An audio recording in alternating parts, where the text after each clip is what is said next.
আমরা electromagnetic effect, inductive effect, resonance topic পড়েছি, তিনখানা ইলেকট্রনিক্যাল ফেনোমেনন। এবারে চতুর্থ ফেনোমেনন যেটা হচ্ছে হাইপার কনজুগেশন।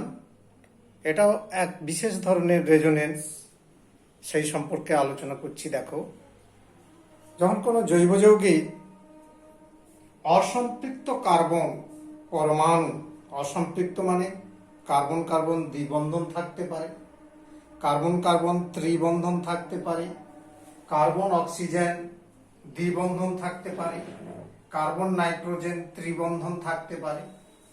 এই যে অসম্পৃক্ত কার্বন পরমাণুর সঙ্গে অথবা কার্বোক্যাটায়ন মানে পজিটিভ চার্জ যুক্ত কার্বন পরমাণু, ধনাত্মক আধানযুক্ত কার্বন পরমাণুকে কার্বোক্যাটায়ন বলে, অথবা অযুগ্ম ইলেকট্রন অর্থাৎ একটা ইলেকট্রন যুক্ত কার্বন পরমাণু সাথে, যাকে ফ্রি র্যাডিক্যাল বলা হয়, একটা অযুগ্ম ইলেকট্রন যুক্ত কার্বন থাকা মানে মুক্তমূলক। তো সেই কার্বনের সাথে যদি কোনো অ্যালকিল মূলক যুক্ত থাকে, তাহলে ওই অসম্পৃক্ত মানে কার্বন কার্বন দ্বিবন্ধন বা যে একাধিক বন্ধন কথা বলেছি, সেই অসম্পৃক্ত যৌগের যে পাই ইলেকট্রন জোড় রয়েছে, সেই পাই ইলেকট্রন জোড়টা অথবা মুক্ত মূলকে অযুগ্ম ইলেকট্রনটি আমার অ্যালকিল গ্রুপের অর্থাৎ অ্যালকিল মূলকের যে কার্বন হাইড্রোজেন বন্ধন জোড়টা রয়েছে, সিগমা বন্ধন জোড়, তার সাথে একটা কনজুগেশন ঘটে। অর্থাৎ সেটা পরিষ্কার হয়ে যাবে। একটা এক্সাম্পলের কথা যদি বলি, আমরা এখানে বললাম কার্বন কার্বন দ্বিবন্ধন অর্থাৎ অসম্পৃক্ততা রয়েছে। এই কার্বনের সাথে দেখো একটা অ্যালকিল মূলক মিথাইল মূলক যুক্ত রয়েছে, CH3, একটা অ্যালকিল মূলক যুক্ত রয়েছে। অথবা বলেছি অযুগ্ম ইলেকট্রন যুক্ত কার্বন, দ্যাট ইজ এই একটা বিজোড় ইলেকট্রন, এই ডট বিন্দু দেখিয়েছি, এর সাথে এই কার্বনের সাথে অ্যালকিল মূলক, এখানে যেমন মিথাইল মূলক যুক্ত রয়েছে। কিংবা কার্বোক্যাটায়ন পজিটিভ চার্জ যুক্ত কার্বনের সাথে একটা অ্যালকিল মূলক যেমন মিথাইল মূলক যুক্ত রয়েছে। এই কথাটা বলেছিলাম। যদি থাকে এরকম ক্ষেত্রে কি হয় না, এই অসম্পৃক্ত পাই ইলেকট্রন জোড় অর্থাৎ এখানে যে দ্বিবন্ধনের যেটা পাই বন্ধন জোড় রয়েছে, এই বন্ধন জোড়ের সাথে এই অ্যালকিল মূলকের কার্বন হাইড্রোজেন যে বন্ধন জোড় রয়েছে, এখানে তিনটা কার্বন হাইড্রোজেন রয়েছে, এর যে কোনো একটার কথাই চিন্তা করো, যে এই বন্ধন জোড়টা দ্যাট ইজ সিগমা বন্ধন জোড়, এর সাথে এই পাই ইলেকট্রন জোড়ে একটা কনজুগেশন ঘটবে, একটা রেজোনেটিং ঘটনা ঘটবে। অথবা দেখো এই বিজোড় ইলেকট্রনটি অর্থাৎ অযুগ্ম ইলেকট্রনটার সাথে এই CH বন্ধনের ইলেকট্রন জোড়ের একটা কনজুগেশন ঘটবে বা রেজোনেটিং ঘটনা ঘটবে। অথবা এই কার্বোক্যাটায়নের সাথে এই বন্ধন জোড়ের অর্থাৎ সিগমা বন্ধন জোড় কার্বন হাইড্রোজেনের CH বন্ধন জোড়ের সঙ্গে একটা কনজুগেশন ঘটবে। এই বিশেষ ধরনের যে রেজোনেন্স তথা রেজোনেটিং বিন্যাস, এই ঘটনাটাকেই বলা হচ্ছে হাইপার কনজুগেশন। আর এই হাইপার কনজুগেশনে সবসময় মাথায় রাখতে হবে, পরমাণুর স্থান কিন্তু পরিবর্তন হবে না, শুধু ইলেকট্রনের স্থানান্তর ঘটবে। তার মানে রেজোনেন্সে যেমনটি ঘটতো সেই ঘটনা পুনরাবৃত্তি হবে।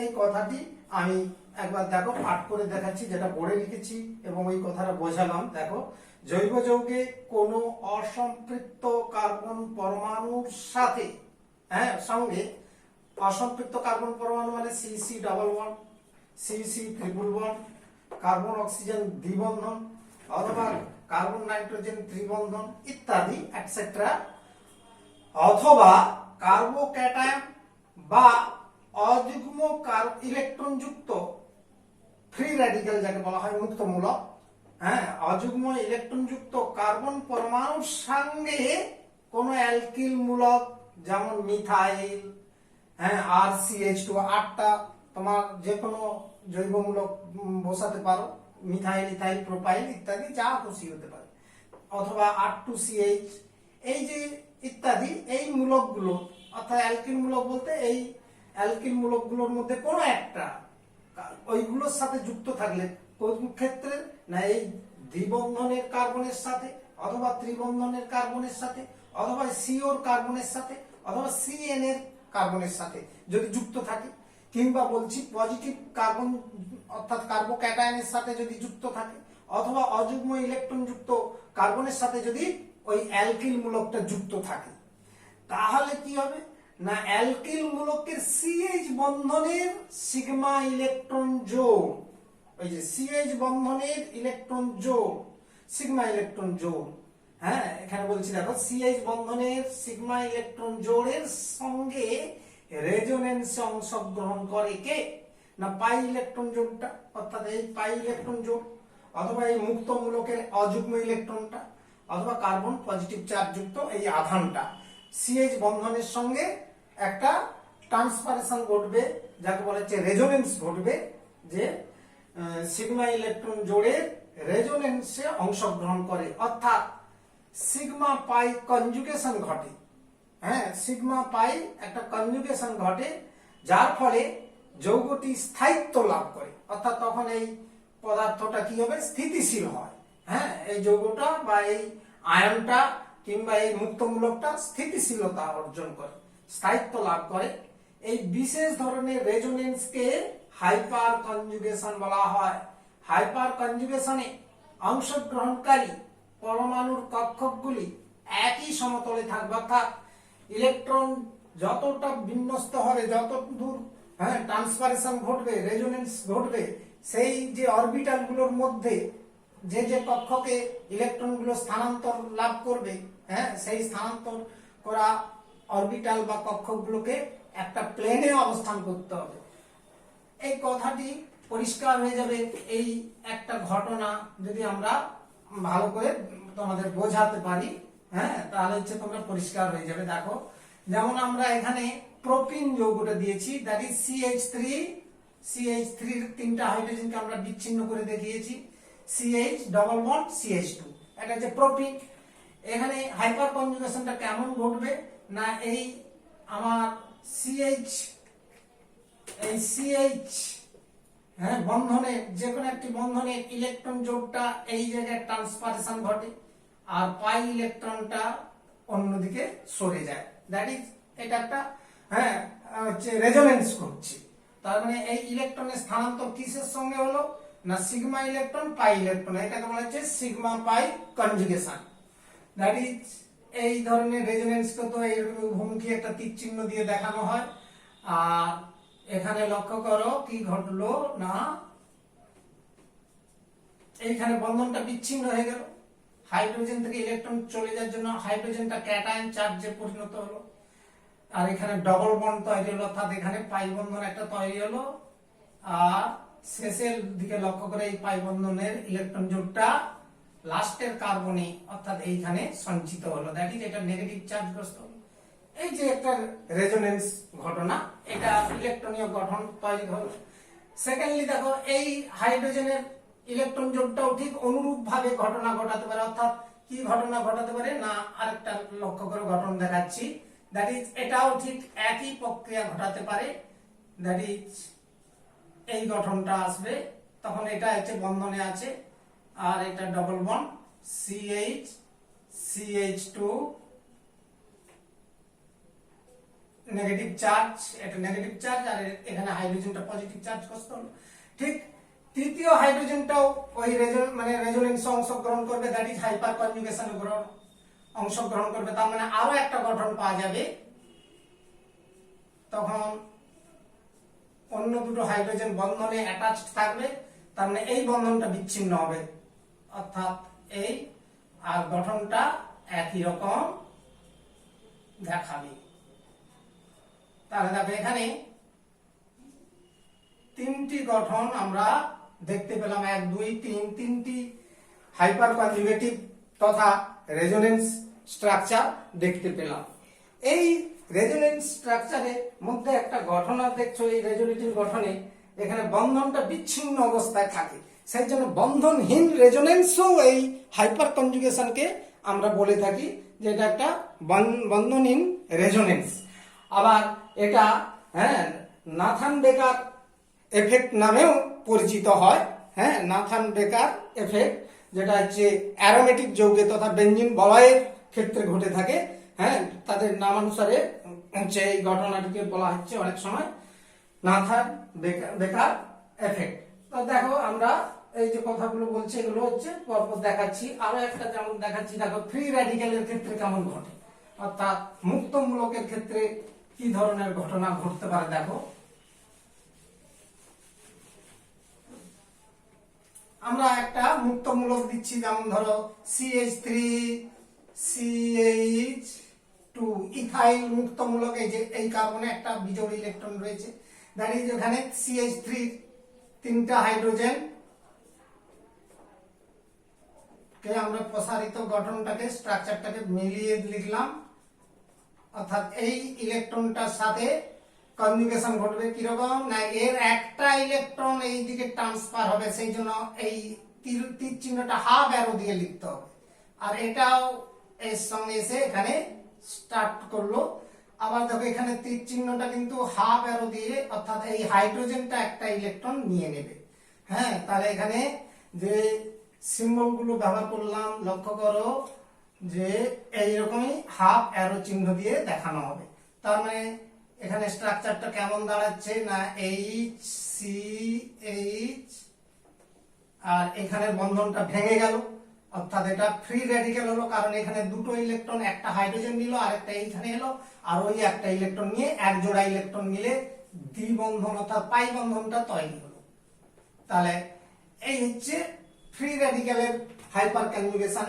এইরকমই হয়, তার মানে অযুগ্ম ইলেকট্রনটা অংশগ্রহণ করলো এইভাবে রেজোনেটিং গঠনে। এখানে আরো দুটো হাইড্রোজেনের জন্য আরো দুটো গঠন পাওয়া যাবে। তার মানে কি রকম ব্যাপারটা ঘটছে না, এই হাইড্রোজেনটা এই CH বন্ধনের সঙ্গে হলে তখন এই হাইড্রোজেনটা ফ্রি র্যাডিক্যাল এবং কার্বন বাকি দুটো হাইড্রোজেনের সঙ্গে বন্ধন থাকবে, স্ট্রাকচার এটা পাওয়া যাবে।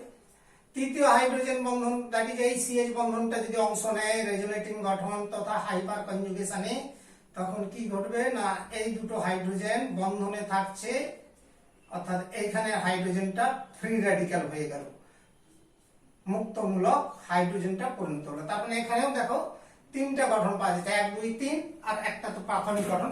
মানে এই রেজোনেটিং গঠনে 4 ধরনের গঠন পাওয়া যাচ্ছে। এইরকমই কার্বোক্যাটায়নেও একই রকম, সেটা আমরা এক্সাম্পলে আসছি। তাহলে হাইপার কনজুগেশন বিষয়টা নিশ্চিতভাবে বুঝতে পারলে, কিছু ধারণা করতে পারলে যে আমরা কি বলছি না, দ্বিবন্ধন বা ত্রিবন্ধন, দ্যাট ইজ অসম্পৃক্ত কোনো কার্বন পরমাণুর সঙ্গে যদি অ্যালকিল মূলক যুক্ত থাকে, অথবা কার্বন অযুগ্ম ইলেকট্রন যুক্ত কার্বনের সাথে তথা মুক্তমূলকের সাথে, কার্বনের সাথে মুক্তমূলক যুক্ত কার্বনের সাথে যদি অ্যালকিল মূলক যুক্ত থাকে, অথবা কার্বোক্যাটায়ন দ্যাট ইজ C+ কার্বনের সাথে পজিটিভ কার্বন চার্জ যুক্ত কার্বনের সাথে যদি অ্যালকিল মূলক যুক্ত থাকে, তাহলে কি না ওই অ্যালকিল মূলকের CH বন্ধনের সিগমা ইলেকট্রন জোড় তোমার অসম্পৃক্ত যৌগের ক্ষেত্রে পাই ইলেকট্রন জোড়ের সাথে, অথবা বিজোড় ইলেকট্রন যুক্ত মুক্তমূলকের বিজোড় ইলেকট্রনের সাথে, কিংবা কার্বন ক্যাটায়নের সাথে একটি কনজুগেশন সিস্টেম ঘটে, অর্থাৎ ইলেকট্রনের ট্রান্সপারেশন ঘটে থাকে। এই বিশেষ ধরনের ইলেকট্রনের ট্রান্সপারেশন তথা রেজোনেন্সকে বলা হচ্ছে হাইপার কনজুগেশন। এটাই হচ্ছে হাইপার কনজুগেশন সম্পর্কীয় আইডিয়া।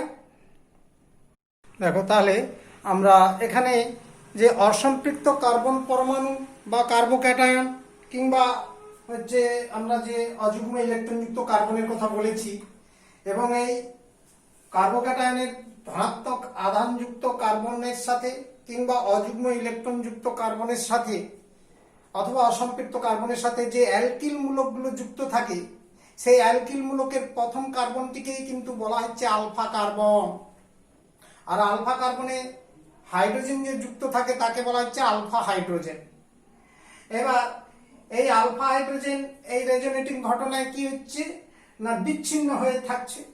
সেই জন্য এই হাইপার কনজুগেশনটিকে বলা হয় বন্ধনহীন রেজোনেন্স, এটাকে বলা হয়। আবার এই হাইপার কনজুগেশন যে বিজ্ঞানী আবিষ্কার করেছেন তার নামানুসারে, অর্থাৎ আবিষ্কারকের নামানুসারে, একে বেকার নাথন এফেক্ট বা বেকার-নাথন প্রভাব বলা হয়। এবার কোনো আয়নে অথবা কোনো যৌগে অথবা মুক্তমূলকে যত আলফা হাইড্রোজেন পরমাণুর সংখ্যা বেশি থাকবে তার রেজোনেটিং তথা হাইপার কনজুগেটিভ গঠন তথা হচ্ছে ইলেকট্রনিক্যাল যে স্ট্রাকচার সংখ্যাটাও বেশি হবে। তার ফলে রেজোনেন্স এনার্জি তথা রেজোনেন্স শক্তি ও বৃদ্ধি পাবে। যার ফলে কি হয় না ওই যৌগ কিংবা আয়ন কিংবা তোমার মুক্তমূলকের স্থিতিশীলতাও খুব বেশি হবে। তার মানে হাইপার কনজুগেটিভ গঠন সংকেতের সংখ্যা যত বাড়বে তত সেই যৌগ বা আয়ন বা মুক্তমূলকের স্থিতিশীলতাও বেশি হবে। এটা মাথায় রাখার চেষ্টা করবে। তার মানে আলফা হাইড্রোজেন পরমাণুর সংখ্যাটা বাড়লে স্থিতিশীলতা বাড়বে। এই ঘটনায় এটাই হচ্ছে তোমার আইডিয়ার মধ্যে রাখতে হবে। যেটা বললাম দেখো আমি এখানে লিখেছি যে এখানে অসম্পৃক্ত কার্বন পরমাণু বা কার্বন ক্যাটায়নের ধনাত্মক চার্জযুক্ত পজিটিভ চার্জযুক্ত কার্বন পরমাণু অথবা অযুগ্ম ইলেকট্রন যুক্ত কার্বন পরমাণুর সাথে যুক্ত অ্যালকিল মূলকের কার্বনকে, অর্থাৎ যে কার্বনটা ওই কার্বনগুলোর সাথে যুক্ত আছে সেই কার্বনটাকে, ফার্স্ট কার্বনটাকে কি বলা হচ্ছে আলফা কার্বন বলে, এবং আলফা কার্বনে যুক্ত হাইড্রোজেনকে আলফা হাইড্রোজেন বলা হয়। আবার এই ঘটনায় আলফা হাইড্রোজেন পরমাণু রেজোনেটিং গঠনে বিচ্ছিন্ন অবস্থায় থাকে, তাই এই ঘটনাকে বন্ধনহীন রেজোনেন্স বলা হয়। আবার আবিষ্কারকের নামানুসারে একে বেকার-নাথন প্রভাব নামেও অভিহিত করা হয়। কোন যৌগে বা আয়নে বা মুক্তমূলকে আলফা হাইড্রোজেন পরমাণুর সংখ্যা যত বেশি থাকে তার হাইপার কনজুগেটিভ গঠনাকৃতির সংখ্যাও তত বেশি হয়। এতে রেজোনেন্স শক্তি বৃদ্ধি পায়, মানে বেশি হয়। ফলে সংশ্লিষ্ট যৌগ বা আয়ন বা মুক্তমূলকের স্থায়িত্ব বৃদ্ধি পায়। মুক্তমূলকের স্থায়িত্ব বৃদ্ধি পায়। যে কথাটা বোঝালাম বা বললাম সেটাকে এক্সপ্লেন করতে গেলে দেখো একটা এক্সাম্পল দিলে পরিষ্কার হয়ে যাবে।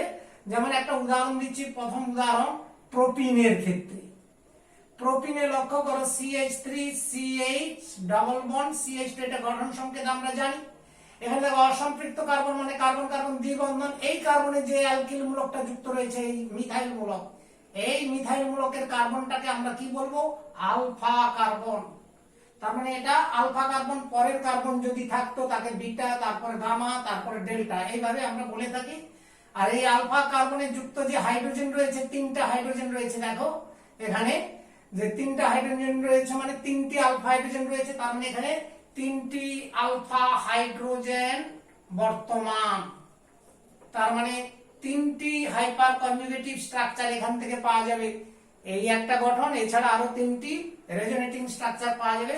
এটা লেখাটা মুছে দিয়ে উপরে ভালো করে এক্সপ্লেনিং বলছি, এক্সাম্পলটা বোঝাচ্ছি। দেখো কিভাবে ঘটনা ঘটে। না আমরা প্রোপিনের গঠনটা দেখলাম, CH3 মানে তিনটা হাইড্রোজেন রয়েছে আলফা হাইড্রোজেন। কারণ এই কার্বনটা কি হয়েছে না এই অ্যালকিল মূলকের এই কার্বনটা অসম্পৃক্ত কার্বনে যুক্ত আছে, অর্থাৎ এই CC ডাবল বন্ডের যুক্ত রয়েছে CH2, এটা হচ্ছে প্রোপিন। এবং এই আলফা CH তথা আলফা হাইড্রোজেনের সঙ্গে যে কার্বনের বন্ধনটা রয়েছে CH এর সিগমা ইলেকট্রন জোড় ট্রান্সফার হচ্ছে, পাশাপাশি পাই ইলেকট্রন জোড় পরের কার্বনে সরে যাচ্ছে, ট্রান্সফার হয়ে যাচ্ছে, অর্থাৎ এখানে সিগমা পাই কনজুগেশন হচ্ছে, ট্রান্সফারেশন হচ্ছে, হওয়ার ফলে একটি গঠন পাওয়া যাচ্ছে যেটা কি না এই এখানে হাইড্রোজেনটা বিচ্ছিন্ন হয়ে অবস্থায় রয়েছে, অর্থাৎ বন্ধনহীন রেজোনেন্স ঘটছে, দ্যাট ইজ CH2O। ওকে, এটা নেগেটিভ চার্জ গ্রস্ত কার্বন হলো লাস্টের কার্বনটা, আর এখানে বন্ধনহীন হাইড্রোজেনটা পজিটিভ চার্জ। কিন্তু হাইড্রোজেনের স্থান কিন্তু পরিবর্তন হবে না, একই জায়গায় থাকবে। স্থান বন্ধন ভেঙে যাবে কিন্তু পরমাণুর স্থান কিন্তু বিচ্যুত হবে না, যে যেখানে রয়েছে সেইখানে অবস্থায় থেকে যাবে। ঠিক আরো দুটো আলফা হাইড্রোজেন রয়েছে, কাজে একই রকম ভাবে আরো দুটো গঠন এখান থেকে পাওয়া যাবে, যেটা হচ্ছে লক্ষ্য করো। তার মানে এই হাইড্রোজেনটা ভেঙে গিয়ে তখন এটা হয়ে যাবে বিচ্ছিন্ন হাইড্রোজেন, আর উপরেরটা থেকে যাচ্ছে, আর তখন এই হাইড্রোজেনটা আছে। কেমন? তাহলে এখানে কি হলো না, এই গঠনটা, তার মানে এটা দ্বিতীয় একটা গঠন পাওয়া গেল। আরো একটি গঠন পাওয়া যাবে, যেহেতু তৃতীয় হাইড্রোজেন রয়েছে, তৃতীয় আলফা হাইড্রোজেন রয়েছে, তার মানে এক্ষেত্রে কি হবে না, এই হাইড্রোজেনটা কার্বনের সাথে থাকলো, এই হাইড্রোজেনটা বিচ্ছিন্ন অবস্থায় থাকলো, আর এটা বন্ধনে আছে। তাহলে ডাবল বন্ড CH2, এটা নেগেটিভ চার্জগ্রস্ত অবস্থায় থাকলো। তাহলে দেখো আমরা এখানে নিশ্চিত জিনিসটা বোঝাতে পারলাম যে তিনটি আলফা হাইড্রোজেন থাকার জন্য তিনটি কনজুগেটিভ তথা রেজোনেটিং স্ট্রাকচার তথা ক্যানোনিক্যাল স্ট্রাকচার দেখাতে পাচ্ছি, আর এটা হচ্ছে বন্ধন বিচ্ছিন্ন অবস্থায় তিনটি রয়েছে, তার মানে এটা বন্ধনহীন রেজোনেন্স এই জন্য বলা হচ্ছে। এছাড়া দেখো বেঞ্জিন বলয়ে যদি আলফা হাইড্রোজেন যুক্ত অ্যালকিল মূলক যুক্ত থাকে, সেক্ষেত্রেও একই রকম হাইপার কনজুগেটিভ গঠন পাওয়া যাবে। অ্যাজ ফর এক্সাম্পল আমরা দিচ্ছি, দেখো যেটা বললাম বেঞ্জিন বলয়ে অ্যালকিল গ্রুপে, আমি দ্বিতীয় এক্সাম্পল বলছি, বেঞ্জিন বলয়ে যুক্ত অ্যালকিল মূলকে আলফা হাইড্রোজেন থাকলে সেই যৌগের হাইপার কনজুগেশন ঘটবে। হাইপার কনজুগেশন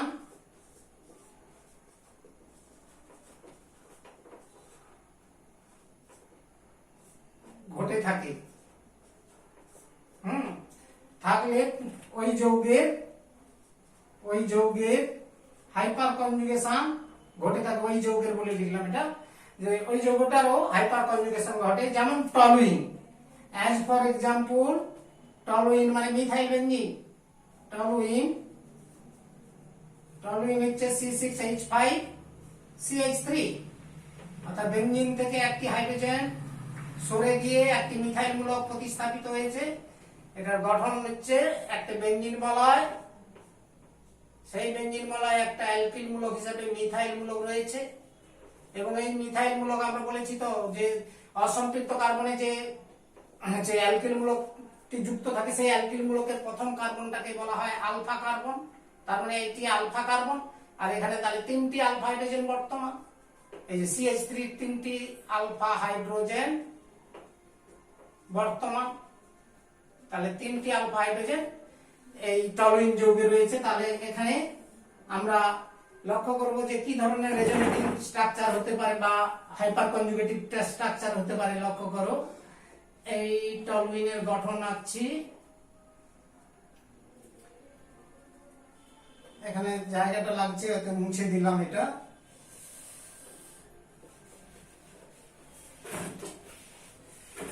টলুইন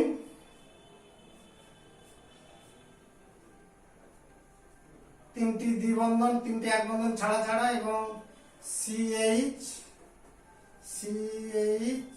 তিনটি আলফা হাইড্রোজেন আছে, তার মানে এখানে রেজোনেটিং কিরকম হবে দেখো, এখানে বিচ্ছিন্ন হবে এই ইলেকট্রন জোড়টা, অর্থাৎ CH বন্ধনের আলফা সিগমা ইলেকট্রন জোড়, আর এই পাই ইলেকট্রন জোড়টা এসে এই কার্বনে সঞ্চিত হবে, অর্থাৎ স্ট্রাকচারটা কেমন দাঁড়াবে এইরকম, যেখানে ডবল বন্ড তৈরি হলো, দ্বিবন্ধন তৈরি হলো, হাইড্রোজেনটা বিচ্ছিন্ন অবস্থায় থাকলো, আর অপর দুটো হাইড্রোজেন সংযুক্ত অবস্থায় আছে, আর এখানে যে ইলেকট্রন জোড়টা জমা হলো, দ্যাট ইজ এটা নেগেটিভ চার্জগ্রস্ত হলো, আর বাকি দুটো দ্বিবন্ধন যেমন আছে থাকলো। এবার দেখো এটা আবার কনজুগেশনে রয়েছে, মানে কি এই ইলেকট্রন জোড়টা দেখো লক্ষ্য করো, এক বন্ধন দ্বিবন্ধন ছাড়া ছাড়া যতক্ষণ পাওয়া যাবে ততক্ষণ রেজোনেটিং স্ট্রাকচার হবে, অর্থাৎ রেজোনেন্ট স্ট্রাকচার আরো পাওয়া যাবে এখান থেকে। লক্ষ্য করো কি কথাটা বললাম না, এটা এসে এখানে পাই বন্ধন তৈরি করবে, আবার এই পাই বন্ধনটা 4 নম্বর কার্বনে সঞ্চিত হবে, অর্থাৎ যেটা বললাম এখানে এইখানে এসে ইলেকট্রন জোড়টা জমা হলো, আর এখানে হচ্ছে পাই বন্ধনটা তৈরি করলো এই জায়গায়। অপরদিকে বাকি যে অংশের যেমন গঠন রয়েছে সেটা থেকে যাচ্ছে, অর্থাৎ এখানে হাইড্রোজেন বিচ্ছিন্ন আর এই দুটো হাইড্রোজেন হাইড্রোজেন এই। লক্ষ্য করো এখানে একটা ডবল বন্ড রয়েছে, আবার এটাও কনজুগেশনে রয়েছে, তার মানে এটাও একটা রেজোনেটিং স্ট্রাকচার দেখাবে, অর্থাৎ এখানে এসে পাই বন্ধন তৈরি করবে আর এই পাই বন্ধনটা 6 নম্বর কার্বনে জমা হবে, অর্থাৎ এটা তীর চিহ্ন দিয়ে দেখালাম। তার মানে এর পরের যে স্ট্রাকচারটা পাওয়া যাবে কিরকম না, এখানে লক্ষ্য করো এইখানে এসে ইলেকট্রন জোড়টা জমা হয়ে 6 নম্বর কার্বনটা পজিটিভ নেগেটিভ চার্জগ্রস্ত হলো, বাকি এই জায়গাগুলো যেমন আছে থাকবে, অর্থাৎ স্ট্রাকচার এগুলো যেমন আছে থাকবে। এখানে কি বললাম না, এখানে এসে ইলেকট্রন জোড়টা জমা হলো আর এটা এসে এইখানে দ্বিবন্ধন তৈরি করলো, অর্থাৎ এখানে ডবল বন্ড তৈরি হলো। বাকি ওই পাশের যেমন গঠন আছে থাকলো, এখানে একটা ডবল বন্ড আছে মানে এটা থাকবে। এবার লক্ষ্য করো, হ্যাঁ এখানে রেজোনেটিং স্ট্রাকচার তাহলে 1 2 3 করে তিনটা পাওয়া গেছে। ঠিক একই ভাবে দ্বিতীয় আলফা হাইড্রোজেনের ক্ষেত্রেও একই ঘটনা ঘটবে, অর্থাৎ এই স্ট্রাকচার যেমনটা আমরা দেখালাম একই রকম স্ট্রাকচার আবার দ্বিতীয় গঠনেও আমরা দেখতে পাবো। কিরকম, ধরো দ্বিতীয় হাইড্রোজেনটা এই হাইড্রোজেনটা বিচ্ছিন্ন হলো, তার মানে এটা সি, তখন এটা গোটাগুটি থাকলো, এটা থাকলো, অর্থাৎ এইটা হচ্ছে বেঞ্জিন বলয়।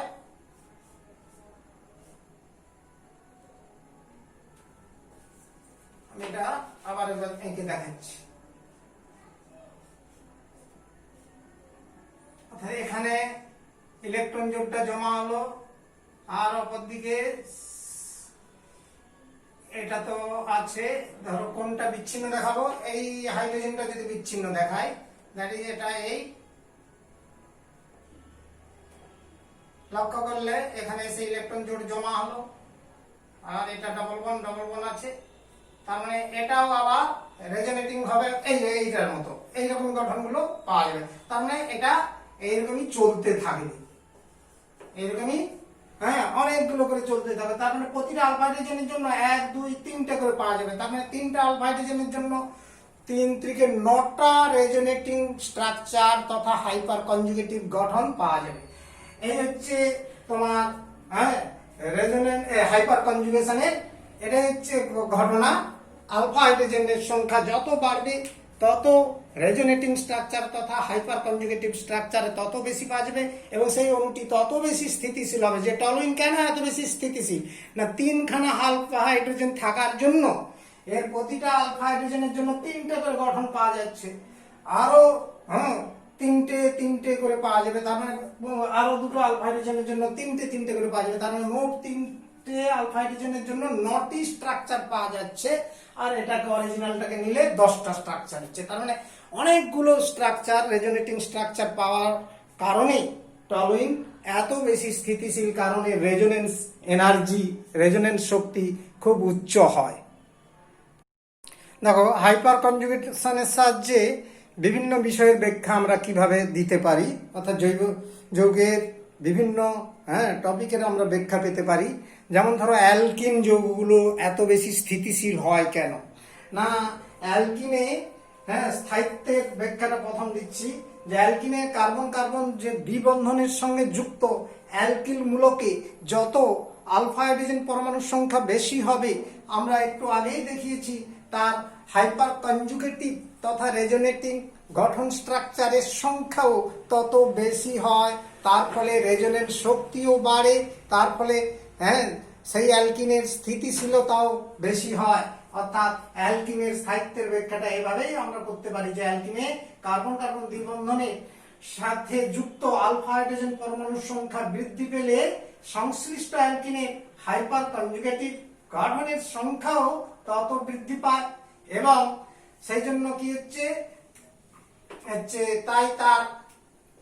তাই উহার স্থায়িত্বও তত বেশি হয়।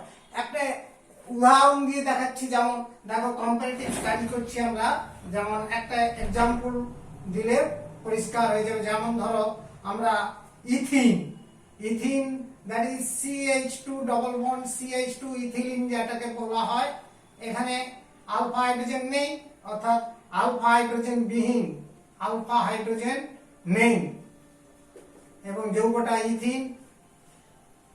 তার মানে এটার স্টেবিলিটি সবচেয়ে কম হবে, স্থিতিশীলতা সবচেয়ে কম হবে। তারপরে দেখো প্রোপিন, প্রোপিন হচ্ছে CH3 CH double bond CH2, এখানে দেখো আলফা হাইড্রোজেন, আলফা কার্বন এটা, তার মানে তিনটে আলফা হাইড্রোজেন আছে, অর্থাৎ তিনটি আলফা হাইড্রোজেন বর্তমান, অর্থাৎ এটা হচ্ছে প্রোপিন। তাই এর স্থায়িত্ব আমার ইথিনের থেকে বেশি হচ্ছে। প্রোপিনের পর দেখো বিউটুইন, এখানে লক্ষ্য করো বিউটুইন এর স্ট্রাকচার আমি আঁকছি, CH3 CH double bond CH3, লক্ষ্য করো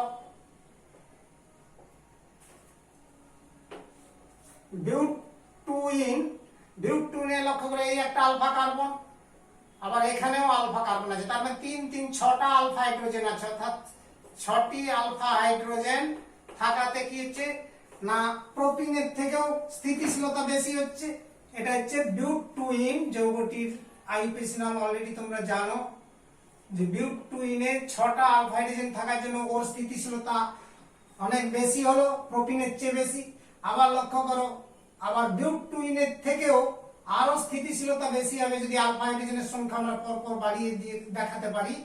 যেমন ধরো 2 মিথাইল বিউটুইন কম্পাউন্ড, হ্যাঁ এই একটা যৌগ 2 মিথাইল বিউটুইন, এখানে লক্ষ্য করো আলফা হাইড্রোজেন কতগুলো রয়েছে, না এই একটা আলফা কার্বন, কারণ এই যে দ্বিবন্ধনে কার্বনের সাথে যুক্ত যে কার্বনগুলো সেগুলোকে আলফা কার্বন বলে।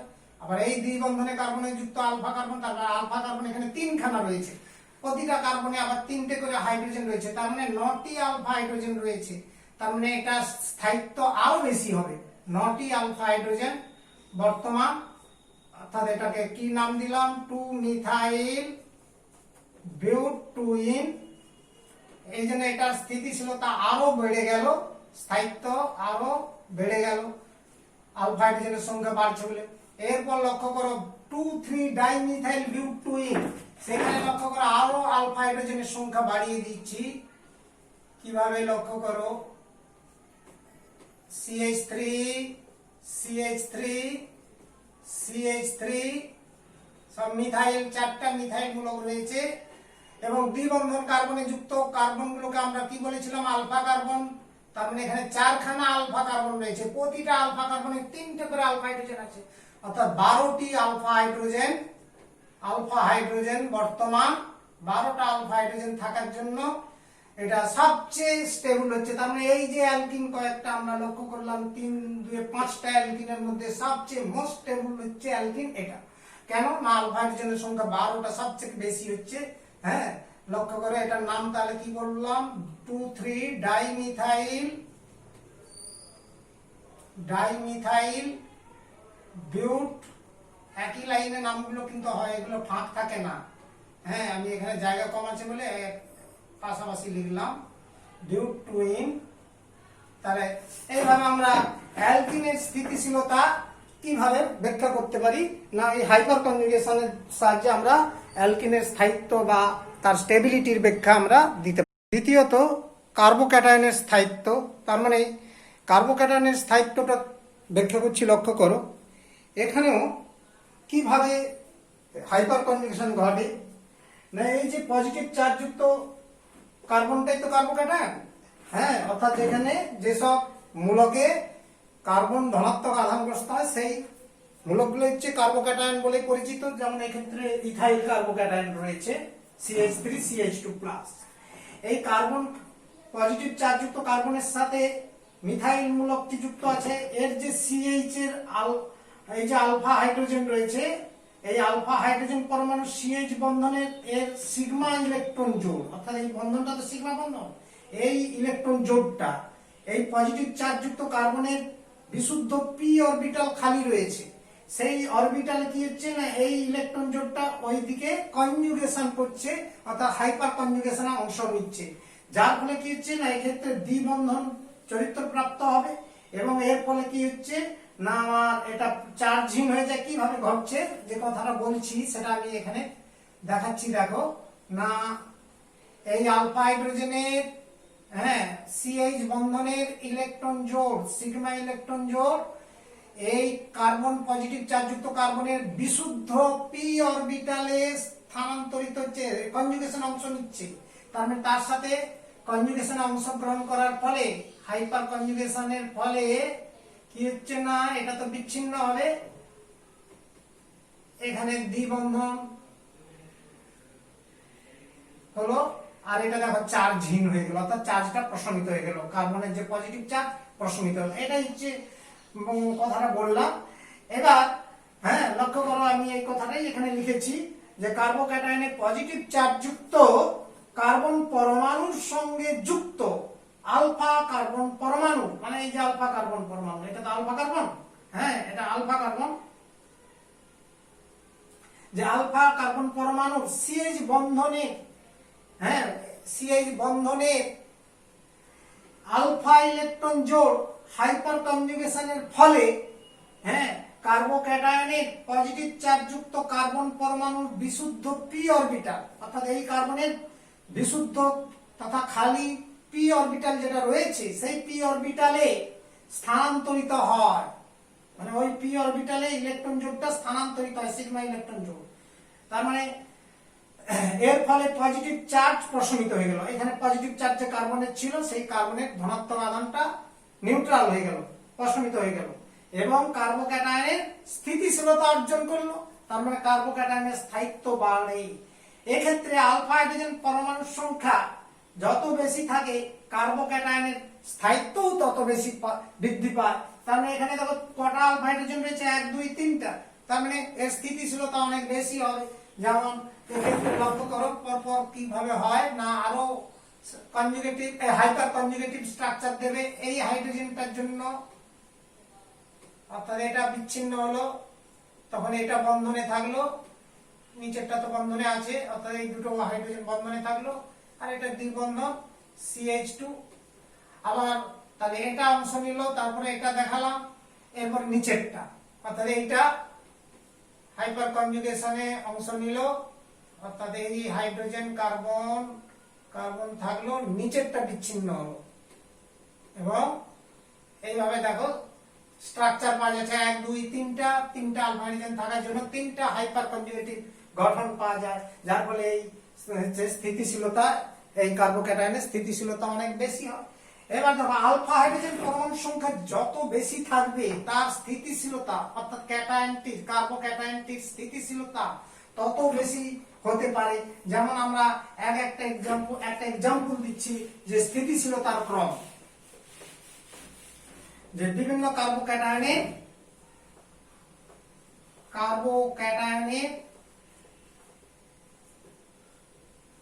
ক্যাটায়ন সমূহের স্থিতিশীলতা বা স্থায়িত্বের ক্রম, স্থিতিশীলতার ক্রম দেখাচ্ছি। দেখো টারসিয়ারি কার্বোক্যাটায়ন সবচেয়ে মোস্ট স্টেবল, অর্থাৎ এখানে কেন না অনেকগুলো আলফা হাইড্রোজেন থাকে, প্রায় হ্যাঁ 9খানা, ন্যূনতম 9খানাও হতে পারে, আরো কমও হতে পারে, তবে সব থেকে বেশি আলফা হাইড্রোজেন থাকে। যেমন ধরো টারসিয়ারি কার্বোক্যাটায়নের ক্ষেত্রে আমরা একটা এক্সাম্পল দিচ্ছি, যেমন টারসিয়ারি বিউটাইল CH3CH3 এখানে এই কার্বনটা পজিটিভ চার্জ করছে, তার মানে এটা টারসিয়ারি কার্বন, কারণ এই কার্বনে দেখো 3টে কার্বন যুক্ত আছে, এই জন্য 3 ডিগ্রি কার্বন বলি। আর এটা হচ্ছে টারসিয়ারি, তাকে 3 ডিগ্রি বলে, 3 ডিগ্রি, টোটাল কার্বন 4টা আছে, সেই জন্য butyl, tertiary butyl carbocation most stable. তারপরে দেখো সেকেন্ডারি একটা কার্বোক্যাটায়নের উদাহরণ দিচ্ছি, যেমন আইসোপ্রোপাইল, এই যে এইটা হচ্ছে পজিটিভ চার্জ যুক্ত কার্বন, এই মাঝের কার্বনটা। তারপরে এখানে দেখো 1 2 3টা কার্বন আছে, এবং একটা হ্যাঁ হচ্ছে এটা আইসো বলা হয়, আইসোপ্রোপাইল কার্বোক্যাটায়ন, 3টা কার্বন আছে, আইসোপ্রোপাইল বা 2 degree propyl carbocation,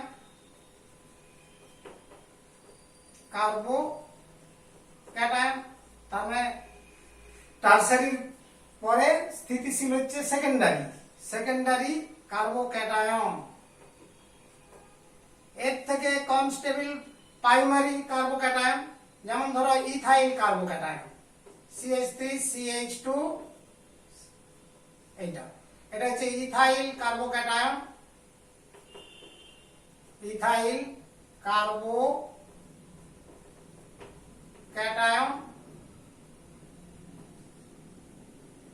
that is primary বা 1 ডিগ্রি কার্বোক্যাটায়ন।